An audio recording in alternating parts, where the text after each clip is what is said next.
Hey everyone, I found another cold case. Um, Solving a 17th century crime.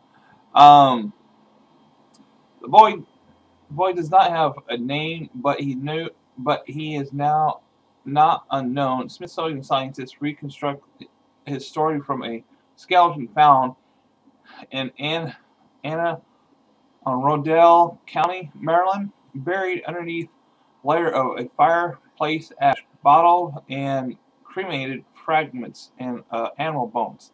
Now, resting on top of the rib cage was a milk pan used to dig the grave, and it's obvious some sort of clandestine burial. Who study the body we call the Connell 1800 back in um, 17th century cold case. Um, the forensic anthropologist Douglas Oswald, after more than a decade of cases that span the century, the duo has written a bone forensic file from the 17th century of Shakespeare. View of the Smithsonian National Museum of Natural History. Through February 2011, the exhibit shows visitors to how forensic analyze bones and artifacts. Um, the crack in the history mystery. The public thinks they know a lot about it, but there's knowledge of base of show how like bones and CSI. So they get lots of misinformation. Oswald says this is an opportunity for us to show a real thing. Now, take the boy and the clandestine grave. Since the 1990s, the Lost Town Project of Indianapolis, Maryland, which aimed to rediscover settlements that have disappeared from the landscape, has conducted excavation of Anne Arundel County, a social critical hub of colonial time, Maryland, which in turn Aaron Collin unearthed the skull in the 17th century at Lost Town. Sought out Oswald.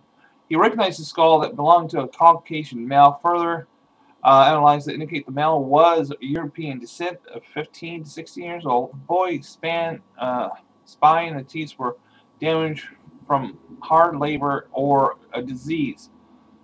Now back then there was all kinds of different diseases and stuff.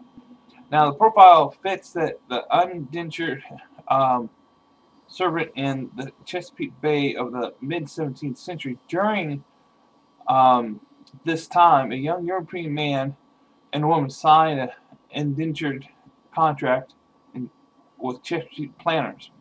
Now the merchant and the tradesman typically servants need to work at least 4 years to pay off their debts, but it was not uncommon for them to die during the harsh conditions of the bondage.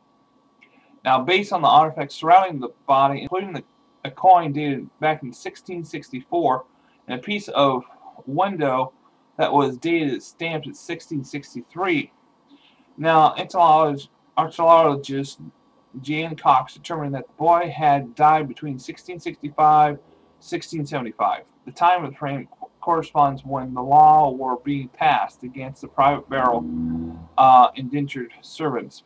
Now, to prevent the owners from covering up insist of being abused, the boy's right wrist was fractured in a way that suggests that he used his arm to break a strong bow shortly before his death. That along with the awkward burial points of the violent end. They were burying him in the secret so they would not have to report the death. It's sad what times they had, what the laws were back then on children and slaves. But it's nice that the Smithsonian is doing something, doing history and stuff.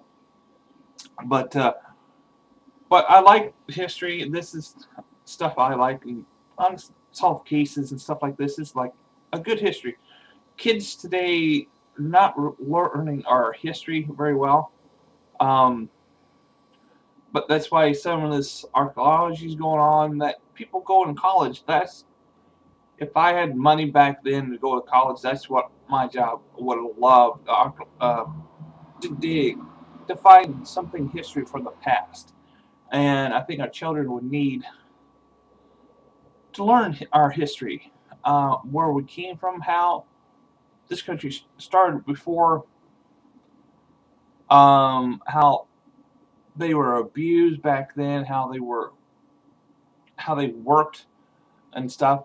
But yeah, this is kind of history that people should know about and children should know about. Look, we can change. You see what they did back then, but we should change today on a lot of stuff. So I'll talk to you later. Let me know what you think. Bye now.